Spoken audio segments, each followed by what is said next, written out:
Assalamualaikum warahmatullahi wabarakatuh. Salam sejahtera untuk kita semua. Shalom. Om Swastiastu, Namo Buddhaya, salam kebajikan. Perkenalkan, nama saya Jeffert Ferdinand Albert Suban. Saya merupakan mahasiswa Fakultas Hukum Universitas Pembangunan Indonesia Manado. Dengan nomor induk mahasiswa saya 2074201115. Nah, pada kesempatan kali ini, pada video kali ini, saya akan menjelaskan sebuah topik pembahasan terkait dengan pendaftaran atas tanah. Nah, video ini saya buat dalam rangka pemenuhan untuk ujian akhir semester, terlebih khusus untuk mata kuliah hukum agraria. Jadi, pada kesempatan kali ini, saya akan membahas terkait dengan pendaftaran atas tanah, di mana ada beberapa topik, yaitu ada 3 topik. Topik yang pertama saya akan bahas terkait pengertian, dasar hukum, serta tujuan dan manfaat pendaftaran tanah di Indonesia.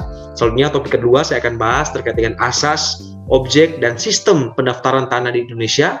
Dan yang ketiga saya akan bahas terkait dengan alat bukti kepemilikan tanah dan tata cara pendaftaran tanah secara sistematis.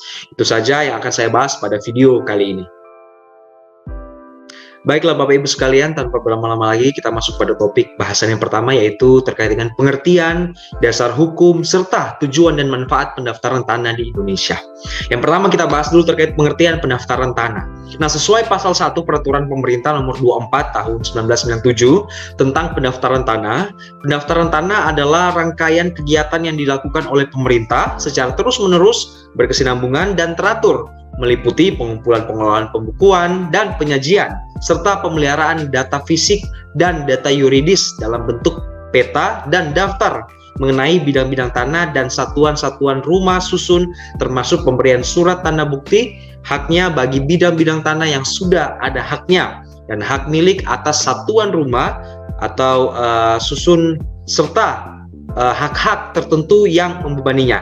Nah, data fisik yang dimaksud adalah mengenai letak, ada juga batas, luas bidang tanah, dan juga satuan rumah susun yang didaftar, termasuk mengenai adanya bangunan atau bagian bangunan di atasnya. Dan data yuridis adalah mengenai status hukum bidang tanah dan juga satuan rumah susun. Itu yang pertama terkait dengan pengertian pendaftaran tanah di Indonesia. Nah, apa sih dasar-dasar pendaftaran tanah di Indonesia? Nah, menurut pasal 19 Undang-Undang nomor 5 tahun 1960 tentang Peraturan Dasar Pokok-Pokok Agraria atau UUPA menyebutkan bahwa yang pertama, untuk menjamin kepastian hukum, oleh pemerintah diadakan pendaftaran tanah di seluruh wilayah Republik Indonesia menurut ketentuan-ketentuan yang diatur dengan peraturan pemerintah yang ada. Yang berikutnya, peraturan tersebut dalam ayat 1 pasal ini ya disebutkan, ini meliputi yang pertama ada pengukuran atau perpetaan dan pembukuan tanah, ada juga pendaftaran hak-hak atas tanah dan peralihan hak tersebut, ada juga pemberian surat-surat tanda bukti hak yang berlaku sebagai alat pembuktian yang kuat. Serta selanjutnya ada juga pendaftaran tanah diselenggarakan dengan mengingat keadaan negara dan masyarakat. Ada juga mengingat keperluan lalu lintas sosial ekonomi serta kemungkinan penyelenggaraannya menurut pertimbangan dari Menteri Agraria. Yang berikutnya, dalam peraturan pemerintah diatur biaya-biaya yang bersangkutan dengan pendaftaran termasuk dalam ayat 1 di atas, dengan ketentuan bahwa rakyat yang tidak mampu dibebaskan dari pembayaran biaya-biaya tersebut. Di samping kewajiban pemerintah untuk melakukan pendaftaran tanah, masyarakat juga diwajibkan untuk melakukan pendaftaran tanah sesuai pasal 23. Ada juga pasal 32 dan juga pasal 38 UUPA. Sebagaimana yang dijelaskan sebagai berikut. Yang pertama ada pasal 23 UUPA, ayat 1 situ dijelaskan hak milik, demikian pula setiap peralihan, hapusnya dan pembebasannya dengan hak-hak lain harus didaftarkan menurut ketentuan-ketentuan yang dimaksud dalam pasal 9 ayat 2. Ya, pasal 9 ayat 2 itu ada dikatakan situ pendaftaran termasuk dalam ayat 2 merupakan alat pembuktian yang kuat mengenai hapusnya hak milik serta sahnya peralihan dari dan pembebasan hak tersebut. Pasal 32 UPA ayat 1 di situ dituliskan bahwa hak guna usaha termasuk syarat-syarat pemberiannya. Demikian juga setiap peralihan dan penghapusan hak tersebut harus didaftarkan menurut ketentuan yang dimaksud dalam pasal 19 ayat 2. Ada juga pasal 38 UPA ayat 1, hak guna bangunan. Nah, termasuk syarat-syarat pemberiannya, demikian juga setiap peralihan dan hapusnya hak tersebut harus didaftarkan ya menurut ketentuan-ketentuan yang dimaksud dalam pasal 19 ayat 2. Nah, sebagai implementasi dari pasal 19 UPA nomor 5 tahun 1960, maka diterbitkanlah beberapa peraturan, diantaranya peraturan pemerintah nomor 10 tahun 1961 tentang pendaftaran tanah. Ya, peraturan ini dianggap sudah tidak sesuai lagi dengan perkembangan dan tuntutan akan kepastian hukum hak atas tanah, sehingga diperbaruilah lagi dengan peraturan pemerintah nomor 24 tahun 1997 tentang pendaftaran tanah tertanggal 8 Oktober 1997. Ada juga peraturan Menteri Negara Agraria atau Kepala Badan Pertanahan Nasional nomor 3 tahun 1997.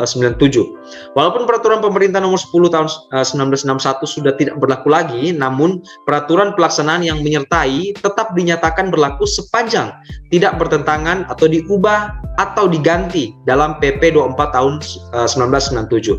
Nah, itu tadi terkait dengan dasar hukum dari pendaftaran tanah yang ada di Indonesia. Berikutnya saya akan bahas terkait dengan tujuan dan manfaat pendaftaran tanah di Indonesia. Tujuan pendaftaran tanah menurut pasal 3 peraturan pemerintah nomor 24 tahun 1997 yaitu ada 3. Yang pertama, untuk memberikan kepastian hukum dan perlindungan hukum kepada pemegang hak suatu bidang tanah, rumah susun atau hak lain yang terdaftar, agar mudah untuk membuktikan dirinya sebagai pemegang hak. Yang berikutnya, tujuannya untuk menyediakan informasi kepada pihak-pihak yang berkepentingan termasuk pemerintah ya, agar dengan mudah dapat memperoleh data yang diperlukan dalam mengadakan perbuatan hukum mengenai bidang-bidang tanah dan atau satuan-satuan rumah susun yang sudah terdaftar. Yang ketiga, tujuannya itu untuk terselenggaranya tertib administrasi pertanahan ya. Selain tujuan di atas, menurut Maria Sumarjono, bahwa manfaat daripada pendaftaran tanah dapat dipetik dalam 3 pihak. Yang pertama, manfaatnya untuk pemegang hak atas tanah itu sendiri ya, sebagai pembuktian atas haknya. Berikutnya, pihak yang berkepentingan, misalnya calon pembeli atau kreditur, untuk memperoleh keterangan atas tanah yang menjadi objek perbuatan hukumnya. Dan yang ketiga adalah bagi pemerintah yang dalam hal ini dalam rangka mendukung kebijaksanaan pertanahannya. Nah, itu terkait dengan tujuan dan juga manfaat pendaftaran tanah di Indonesia. Baiklah, saya lanjutkan pada topik bahasan yang kedua, yaitu terkait dengan asas, objek, dan juga sistem pendaftaran tanah yang ada di Indonesia. Yang pertama, kita satu-satu bahas asas pendaftaran tanah di Indonesia. Nah, asas pendaftaran tanah ini dapat dilihat dalam pasal 12 PP nomor 24 tahun 1997, meliputi sederhana, yaitu asas dimaksudkan agar ketentuan-ketentuan pokok dan tata caranya mudah dipahami oleh pihak-pihak yang berkepentingan, terutama hak atas tanah. Yang kedua, aman, yaitu suatu asas yang dimaksud untuk menunjukkan bahwa pendaftaran tanah diselenggarakan secara teliti dan cermat sehingga dapat memberikan jaminan kepastian hukum dengan tujuan pendaftaran tanah itu sendiri. Yang ketiga, asasnya itu terjangkau. Asas yang dimaksudkan bahwa keterjangkauan bagi pihak-pihak yang memerlukan dengan memperhatikan golongan ekonomi lemah. Yang berikutnya, keempat, asas mutakhir, adanya kelengkapan data yang memadai dalam pelaksanaannya dan keseimbangan dalam pemeliharaan datanya, sehingga data pendaftaran tanah harus dipelihara ya, data disimpan dalam bentuk buku tanah di kantor pertanahan dan harus selalu diperbarui jika ada perubahan. Dan yang terakhir, asas terakhir yaitu keterbukaan atau terbuka ya, masyarakat dapat memperoleh keterangan tentang data yang benar setiap saat. Itu terkait dengan asas pendaftaran tanah di Indonesia. Berikutnya terkait dengan objek pendaftaran tanah. Ini objek pendaftaran tanah terdapat dalam pasal 9 PP 24 tahun 1997, meliputi yang pertama, objeknya yaitu bidang-bidang tanah yang mempunyai hak milik, hak guna usaha, hak guna bangunan, dan hak pakai. Itu yang pertama. Yang kedua adalah tanah hak pengelolaan. Yang ketiga, tanah wakaf. Yang berikutnya, hak milik atas satuan rumah susun. Yang kelima, hak tanggungan. Dan yang keenam adalah tanah negara. Itu objek-objek pendaftaran tanah di Indonesia. Selanjutnya terkait sistem pendaftaran tanah di Indonesia, ada dua macam sistem pendaftaran tanah, yaitu yang pertama sistem pendaftaran akta atau registration of. Yang kedua ada sistem pendaftaran hak atau registration of titles. Titles dalam arti hak yang lebih dikenal dengan sistem torrents. Nah, dalam lahirnya UU-PA pada 24 September 1960, maka sistem pendaftaran tanah berupa sistem pendaftaran hak atau registration of title, di mana hal tersebut ditetapkan ya dalam pasal 19 UU-PA yang antara lain berbunyi, yang pertama, untuk menjamin kepastian hukum oleh pemerintah diadakan pendaftaran tanah di seluruh wilayah Republik Indonesia menurut ketentuan-ketentuan yang diatur dengan peraturan pemerintah. Yang berikutnya, yang kedua, pendaftaran tanah meliputi pengukuran, pemetaan, pembukuan tanah, ya ada juga pendaftaran hak-hak atas tanah dan peralihan hak-hak tersebut. Ada juga pemberian surat-surat tanda bukti hak yang berlaku sebagai alat pembuktian yang kuat. Nah, berikutnya menurut Budi Harsono menyatakan bahwa sistem publikasi dalam pendaftaran tanah ini digolongkan menjadi dua, yaitu yang pertama ada sistem positif. Sistem ini menunjukkan bahwa sertifikat tanah yang diberikan adalah berlaku sebagai tanda bukti hak yang bersifat mutlak atau absolut, serta sertifikat merupakan bentuk satu-satunya tanda bukti hak atas tanah yang dimiliki oleh seseorang. Sistem publikasi positif selalu menggunakan sistem pendaftaran hak, maka mesti ada register atau buku tanah sebagai buku penyimpanan atau penyajian data yuridis dan sertifikasi sebagai surat tanda bukti hak. Yang berikutnya ada sistem negatif. Nah, dalam sistem publikasi negatif, bukan pendaftaran tetapi sahnya perbuatan hukum yang dilakukan yang menentukan berpindahnya hak kepada pembeli. Nah, pendaftaran tidak membuat orang yang memperoleh tanah dari pihak yang tidak berhak menjadi pemegang hak yang baru. Sistem publikasi negatif menunjukkan ciri bahwa apa yang tercantum di dalam sertifikat tanah adalah dianggap benar, ya, sampai dapat dibuktikan suatu keadaan yang sebaliknya atau keadaan yang tidak benar di muka pengadilan. Nah, itu terkait dengan sistem negatif dan juga tentunya terkait dengan sistem pendaftaran tanah yang ada di Indonesia. Nah, saya langsung masuk pada topik bahasan yang ketiga, yaitu alat bukti kepemilikan tanah atau tata cara pendaftaran tanah secara sistematis. Yang pertama kita bahas dulu alat bukti kepemilikan tanah. Nah, alat bukti pemilikan tanah menurut pasal 24 bisa berupa alat-alat tertulis, keterangan saksi, dan atau pernyataan yang bersangkutan yang kadar kebenarannya dianggap cukup untuk mendaftarkan haknya, ya, pemegang hak dan hak-hak pihak lain yang membebaninya. Ada 3 kemungkinan alat pembuktiannya, ya. Di sini ada bukti tertulisnya lengkap, ya, tidak memerlukan bukti lain, bukti tertulisnya sebagian, tidak ada lagi, ya, diperkuat keterangan saksi dan atau pernyataan yang bersangkutan, dan yang ketiga ada bukti tertulisnya semuanya, tidak ada lagi, diganti keterangan saksi dan atau pernyataan yang bersangkutan. Untuk hak atas tanah-tanah baru dibuktikan dengan pembuktiannya yang pertama, penetapan pemberian hak dari pejabat yang berwenang apabila hak tersebut dari tanah negara dan hak pengelolaan.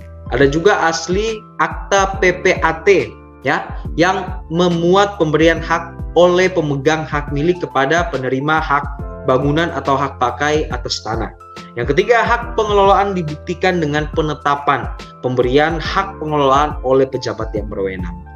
Yang berikutnya ada tanah wakaf dibuktikan dengan akta ikraf, ya, ikrar wakaf.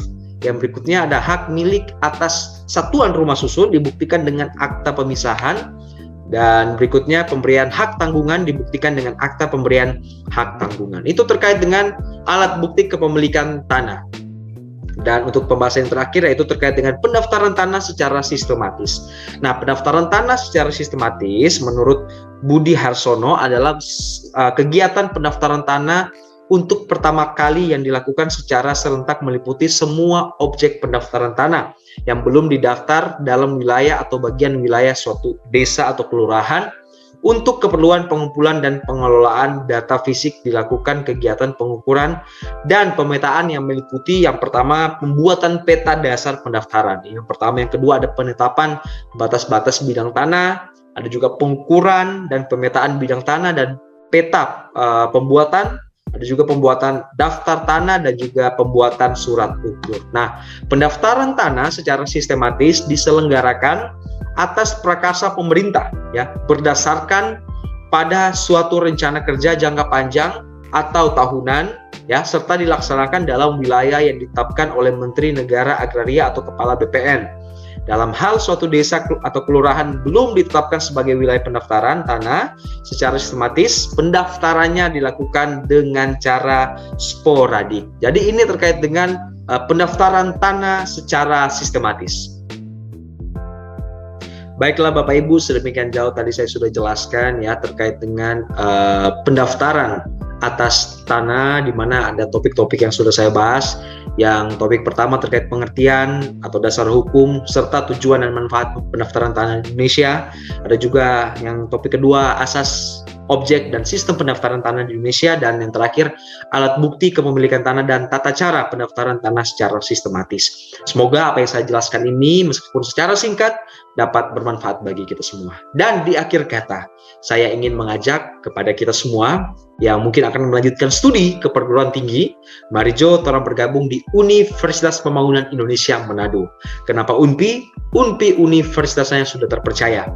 Fakultas dan program studi yang ada di dalamnya ini beragam, jadi mahasiswa atau calon mahasiswa dapat memilih mau masuk di mana, serta para dosen yang mengajar di dalamnya ini sangat-sangat berkualitas. Untuk proses belajar mengajar setiap hari berjalan lancar, meskipun sekarang masih via daring, tapi pembelajarannya tetap berjalan lancar sebagaimana mestinya.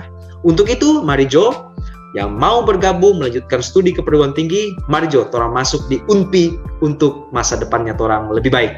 Terima kasih, saya Jeffard Ferdinand Albert Suban, mohon pamit undur diri. Terima kasih, wassalamualaikum warahmatullahi wabarakatuh, dan sampai jumpa pada kesempatan yang berikutnya. Terima kasih.